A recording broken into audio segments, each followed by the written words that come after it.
Hello my dear students. कल हम लोगों ने गॉसेस लॉ का डेरिवेशन पढ़ा था। आज हम लोग गॉसेस लॉ को अप्लाई करना सीखेंगे। तो मैं आपको बताना चाहूँगा कि कल हम लोगों ने क्या बात करी थी। देखो, गॉसेस ने बताया कि अगर आपके पास कोई भी सरफेस है किसी भी शेप की, अगर आप उस सरफेस के अंदर और बाहर कुछ क्या रख दें, चार्जेस रख दें, और कोई आपसे पूछे कि इस क्लोज सरफेस का टोटल क्या बताइए, फ्लक्स बताइए, तो उसका फार्मूला होगा। गॉसेस ने बताया कि अंदर अंदर के चार्ज जोड़ लें आप, Q1 plus Q2 minus Q3 और डिवाइडेड बाय एप्सिलॉन नॉट।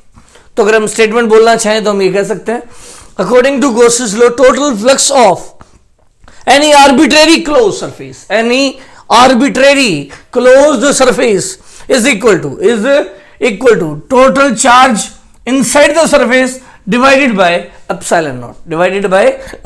अब इस फार्मूले को यूज करते हैं। देखिए, अगर मैं आपसे कहूं कि मैंने आपको एक क्यूब दे दिया, ये क्यूब है,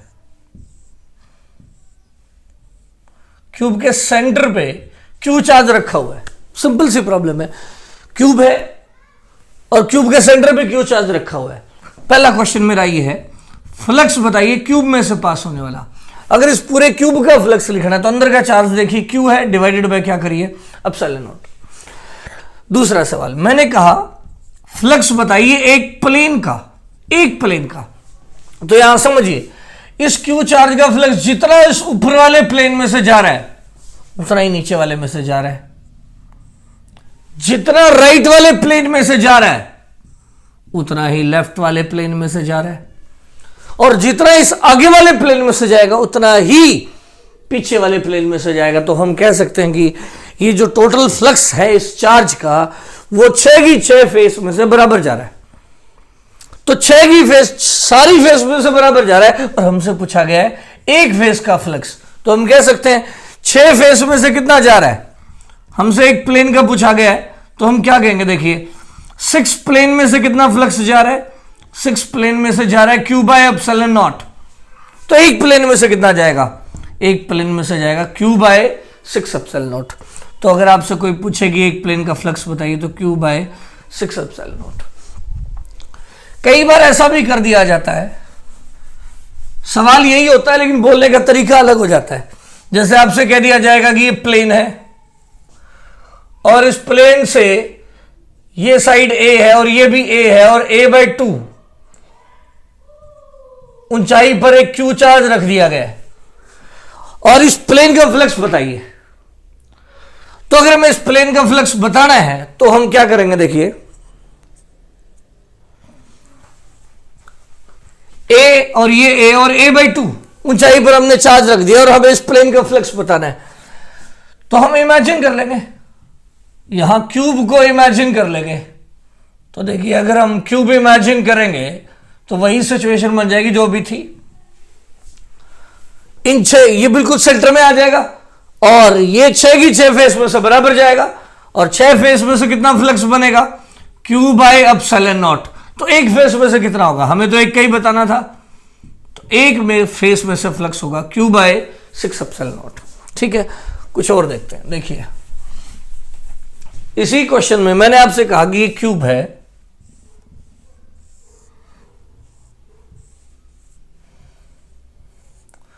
और मैंने एक क्यू चार्ज इसके कॉर्नर पे रख दिया, और मैंने आपसे पूछा कि इस क्यूब का क्या बताइए, फ्लक्स बताइए। अब देखिए, ये जो चार्ज मैंने रखा है वो पूरी तरह से कहां नहीं है, बड़ा इमेजिन कर लेता हूं एक बार समझाने के लिए, थोड़ा बड़ा बना देता हूं। क्यू चार्ज अगर मैंने कॉर्नर पे रखा और मैंने फ्लक्स पूछा किसका, क्यूब का, तो हमें क्या देखना है, जो चार्ज क्यूब के कहां है, अंदर, यानी इतना पोर्शन देखना है। पहले ये चेक करना पड़ेगा ये कितना पोर्शन है। तो आप एक काम करिए, या इमेजिन पहले इसको, ये सारा चार्ज अंदर होना चाहिए, लेकिन हमारे पास अंदर का नहीं है, कुछ अंदर है और कुछ कहां है, बाहर है। तो हमें चेक करना पड़ेगा कि अंदर कितना है। तो एक काम करते हैं, आप इमेजिन कर लेते हैं एक ऐसा ही क्यूब यहां साइड में इमेजिन अगर हम करेंगे तो हमें ऐसा दिखेगा। एक क्यूब हम इसके पीछे भी इमेजिन कर सकते हैं ऐसे, बल्कि एक नहीं दो। इसी तरह इसके ऊपर भी एक क्यूब बन जाएगा ऐसे।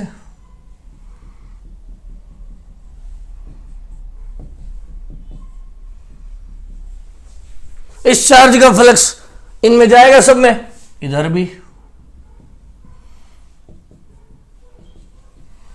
इधर भी आगे, और यहां पे। तो अब आप देखिए हम क्या कह सकते हैं, इस क्यू चार्ज का फ्लक्स 8 डब्बों में जाएगा बराबर बराबर, और हमें लिखना है एक डब्बे का। तो सारे डब्बों में मिलाकर अगर ये अब ये चार्ज पूरी तरह से अंदर आ गया है तो 8 बॉक्सेस में कितना फ्लक्स जा रहा है, क्यू बाय एप्सिलॉन नॉट जा रहा है 8 बॉक्सेस में।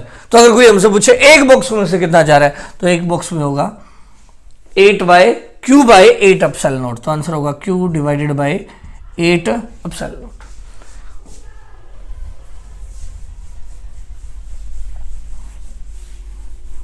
नेक्स्ट देखिए, अगर मैं आपसे कहूं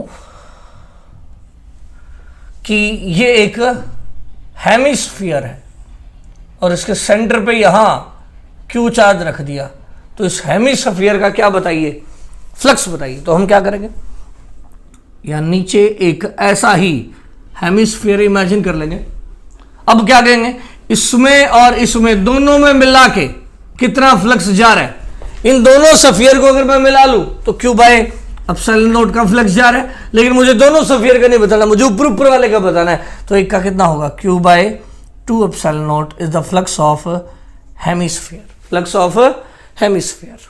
उम्मीद आपको बात समझ आ गई होगी। इसी तरह सेम टू सेम प्रॉब्लम है ये, जैसे मैंने कह दिया कौन है, कौन के यहां सेंटर पे जो प्लेन है, इस प्लेन के सेंटर पे क्यू चार्ज रख दिया और मैं कहूं कौन का फ्लक्स बताइए। तो आप ऐसा ही कौन एक नीचे इमेजिन कर लो। अब हम क्या कहेंगे कि इन दोनों कोण में मिला के कितना फ्लक्स है, दोनों कोण में मिला के क्यू बाय एप्सिलॉन नॉट है। तो अगर मैं कहूं एक कोण में कितना है, तो क्यू बाय 2 एप्सिलॉन नॉट है।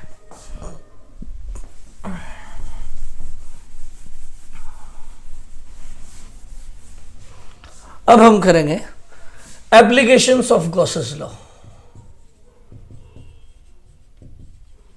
Applications of Gauss's law. देखिए बच्चों, पहला एप्लीकेशन है, अगर हमारे पास कोई लॉन्ग वायर हो, जैसे ये वायर है एक, और इस सारी पे चार्ज फैला हुआ है। लॉन्ग वायर का मीनिंग बता देता हूं आप लोगों को क्या है। ऐसी वायर जिससे पॉइंट की दूरी कम हो और वायर की लंबाई उस पॉइंट की दूरी के आगे वायर की लंबाई क्या हो, ज्यादा हो। पॉइंट की दूरी कम हो और वायर की लंबाई ज्यादा हो, तो ऐसी वायर को हम क्या बोलेंगे, लॉन्ग वायर बोलेंगे। तो अंडरस्टूड है कि ये वायर काफी लंबी है और इस पॉइंट के ऊपर यहां से आर दूरी पर मैं इस वायर की वजह से क्या निकालना चाहता हूं, इलेक्ट्रिक फील्ड निकालना चाहता हूं। लॉन्ग वायर है, उससे आर दूरी पर मैं इस वायर की वजह से क्या निकालना चाहता हूं, इलेक्ट्रिक फील्ड निकालना चाहता हूं। और वायर पे दिया है लैम्डा, जो है उसकी लीनियर चार्ज डेंसिटी है, लीनियर चार्ज डेंसिटी। इसका क्या मतलब है भाई, लीनियर चार्ज डेंसिटी का सिंपल सा मतलब बता दो। अगर मैं कहूं 2 कूलम पर मीटर है, तो इसका मतलब होगा 1 मीटर लंबाई के ऊपर 2 कूलम चार्ज है। और अगर पर सेंटीमीटर है तो इसका मतलब होगा 1 सेंटीमीटर के ऊपर 2 कूलम चार्ज है। समझ आएगी। तो charge on unit length, charge on unit length, चाहे 1 मीटर पे कह लो, चाहे 1 सेंटीमीटर पे कह लो, चाहे 1 मिलीमीटर पे कह लो, तो एक लेंथ के ऊपर जो चार्ज है उसका नाम लैम्डा है। तो हमें 1 लंबाई का चार्ज दिया, तो अगर हम दो लेंथ लेंगे तो उस पर लैम्डा 2 लैम्डा चार्ज हो जाएगा। और अगर 3 लेंथ लेंगे तो 3 लैम्डा हो जाएगा। और अगर एल लेंथ लेंगे तो लैम्डा एल चार्ज हो जाएगा। क्योंकि 1 लेंथ का चार्ज है लैम्डा, तो 2 लेंथ का 2 लैम्डा, 3 का 3 लैम्डा, और एल लेंथ होगी तो एल लैम्डा चार्ज हो जाएगा। अब हमारी क्वेश्चन क्या है कि ये एक वायर है, लॉन्ग वायर, उससे पॉइंट है आर दूरी पर है, और हमें इस वायर की वजह से इस पॉइंट पे प्रोड्यूस होने वाला इलेक्ट्रिक फील्ड निकालना है। क्या निकालना है, इलेक्ट्रिक फील्ड। तो हम गॉसेस लॉ लगाएंगे, और गॉसेस लॉ लगाने के लिए क्या इमेजिन करनी पड़ेगी, क्लोज सरफेस। और क्लोज सरफेस तो हम कैसे भी ले सकते हैं। देखिए आपको सर गॉसेस लॉ में तो कहा गया था कि क्लोज सरफेस कैसी भी ले। अब देखो अगर मैं ऐसी क्लोज सरफेस ले लेता हूं, स्फीयर ले ली मान लो, तो क्या दिक्कत आएगी, इसका फील्ड इधर होगा, एरिया भी इधर होगा, लेकिन इस पॉइंट के ऊपर देखिए फील्ड इधर और एरिया इधर, तो एंगल वेरिएबल हो जाएगा। ये पॉइंट दूर होगा, ये पॉइंट पास होगा, तो फील्ड की वैल्यू भी वेरिएबल हो जाएगी और ये जो एंगल है ये भी वेरिएबल हो जाएगा। और हमें गॉसेस लॉ लगाते वक्त क्या लिखना है, फ्लक्स इज इक्वल टू लिखेंगे हम लोग ईडीएस कोस थीटा का इंटीग्रेशन बराबर Q inside bye epsilon not. Gauss's law कहेगा टोटल फ्लक्स बराबर होगा Q inside bye epsilon not, और टोटल फ्लक्स का फॉर्मूला है ईडीएस कोस थीटा। लेकिन अगर हमने स्फीयर मान लिया तो ई भी वेरिएबल, थीटा भी वेरिएबल, तो इंटीग्रेशन सॉल्व करना क्या हो जाएगा, मुश्किल हो जाएगा, और फिर गॉसेस लॉ लगाने का कोई फायदा नहीं।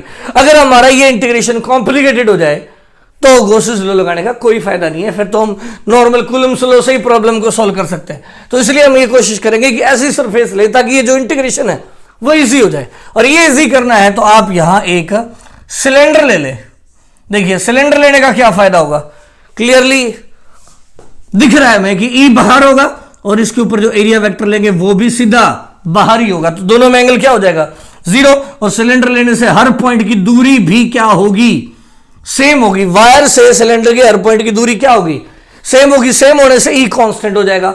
एंगल हर पॉइंट के ऊपर क्या होगा, ई भी बाहर डीएस भी बाहर, जीरो हो जाएगा, कोस जीरो 1 हो जाएगा, ये दोनों बाहर आ जाएगा और इंटीग्रेशन किसका बचेगा, डीएस का। कहने का मतलब ये इंटीग्रेशन क्या हो जाएगा बच्चों, अगर हम सिलेंडर लेंगे तो इजी हो जाएगा। इसलिए हम सिलेंड्रिकल क्वेश्चन सरफेस लेंगे। हाँ याद रखिए हमें करना क्या है, वायर है, आर दूरी है, इस पॉइंट के ऊपर इलेक्ट्रिक फील्ड निकालना है। तो हम लोगों ने क्या मान ली, इस वायर के चारों तरफ एक सिलेंड्रिकल, ऐसे ही सिलेंड्रिकल गॉसियन सरफेस मान ली।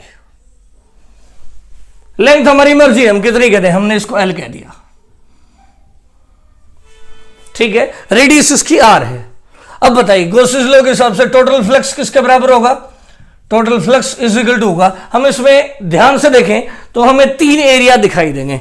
हमने ये सिलेंडर ऐसे माना है, तो इस सिलेंडर में एक एरिया ऊपर सर्कुलर है, एक एरिया नीचे सर्कुलर है, और एक ये बाहर वाला कर्व्ड एरिया है। तो हम मान लेते हैं कि इसके एरिया के फ्लक्स को φ1 कह देते हैं, इसका φ2 और इसका φ3 कह देते हैं। तो total flux is equal to क्या होगा, φ1 प्लस φ2 प्लस φ3। इसको मैं कह रहा हूं 1, इसको मैं कह रहा हूं 2, और ये बाहर वाले कर्व्ड को मैं कह रहा हूं 3। मुझे बात समझ आ गई होगी। Now total flux φ1 plus φ2 plus φ3 is equal to क्या होगा, Q inside divided by epsilon naught. यही तो गॉसेस लॉ था, Q इनसाइड अंदर का charge divided by epsilon naught. अब बात करते हैं पहला फ्लक्स कितना है।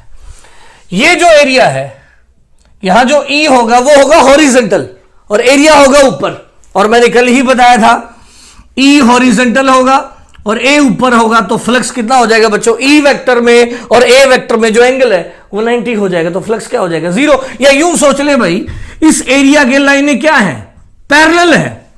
एरिया में से लाइनें क्रॉस हो रहा फ्लक्स होता है। अगर कोई एरिया हो आपके पास ये, और इस एरिया में से लाइनें क्या हो जाए, क्रॉस हो जाए, तो फ्लक्स होता है। अगर लाइनें एरिया के क्या हो जाएं, पैरेलल हो जाए, तो फ्लक्स क्या होता है, 0। तो कहने का मतलब किसका फ्लक्स 0 हो गया है, फर्स्ट एरिया का। देखिए लाइनें यूं होंगी, एरिया ऐसे होगा, ये एरिया सर्कुलर एरिया ऐसे होगा, लाइनें यूं होंगी ऐसे, इधर इधर इधर, तो वो सारी इसके पैरेलल होंगी। इसी तरह नीचे वाला जो एरिया है उसमें भी लाइनें ऐसे होंगी, इस सर्कुलर एरिया के प्लेन में होंगी, तो फ्लक्स क्या हो गया, 0। लेकिन इस बाहर वाले का फ्लक्स 0 नहीं होगा, उसको हम निकालेंगे। तो φ1 भी 0 है, φ2 भी 0 है, प्लस φ3 तीसरा प्लेन नॉन प्लेनर है, नॉन प्लेनर। और अगर वो नॉन प्लेनर है तो मैंने कल बताया था फ्लक्स का फॉर्मूला लगाएंगे हम लोग, ई ds cos थीटा का इंटीग्रेशन। अब ds कहां दिखाएंगे, देख लो कहीं भी दिखा दो, ये रहा हमारा छोटा सा एरिया और उसे मैंने दिखा दिया ds, और आगे की तरफ है E इज इक्वल टू अंदर का चार्ज। अंदर का चार्ज देखिए कैसे पुट होएगा, यहां एक लेंथ हो, एक लेंथ के अंदर जो चार्ज है वो लैम्डा, 2 का 2 लैम्डा, 3 का 3 लैम्डा, और हमारी जो लेंथ है वो L है। तो L लंबाई के अंदर वायर का कितना चार्ज आ जाएगा, वायर का L लंबाई के अंदर जो चार्ज आ जाएगा वो कितना होगा, लैम्डा L। तो लैम्डा एल, क्यों?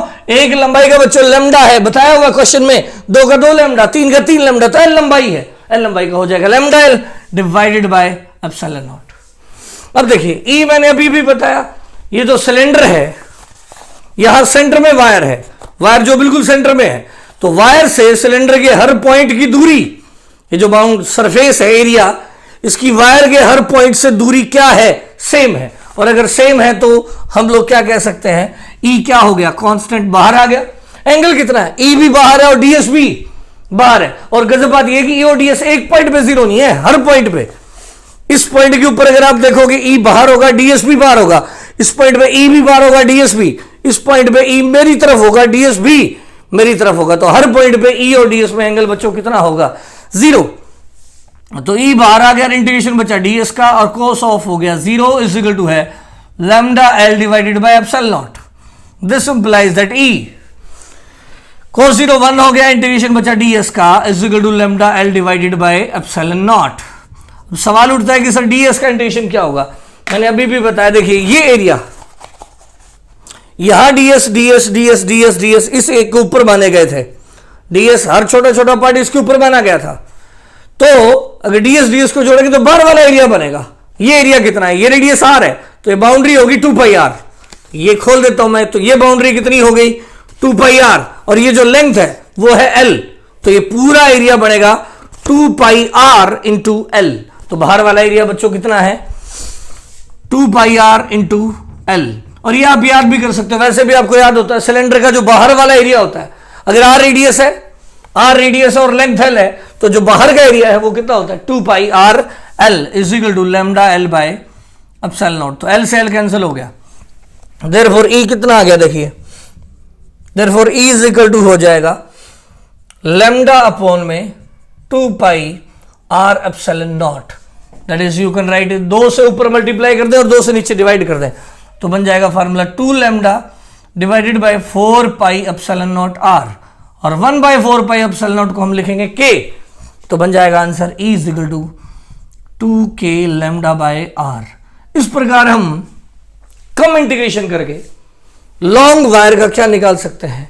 फील्ड निकाल सकते हैं। तो बच्चों गॉसेस लॉ यूज होता है जब हमारे पास लॉन्ग सिस्टम हो, उनका इलेक्ट्रिक फील्ड कैलकुलेट करने के अंदर। उम्मीद है आपको बात समझ आ गई होगी। तो आज हम इतना ही पढ़ेंगे।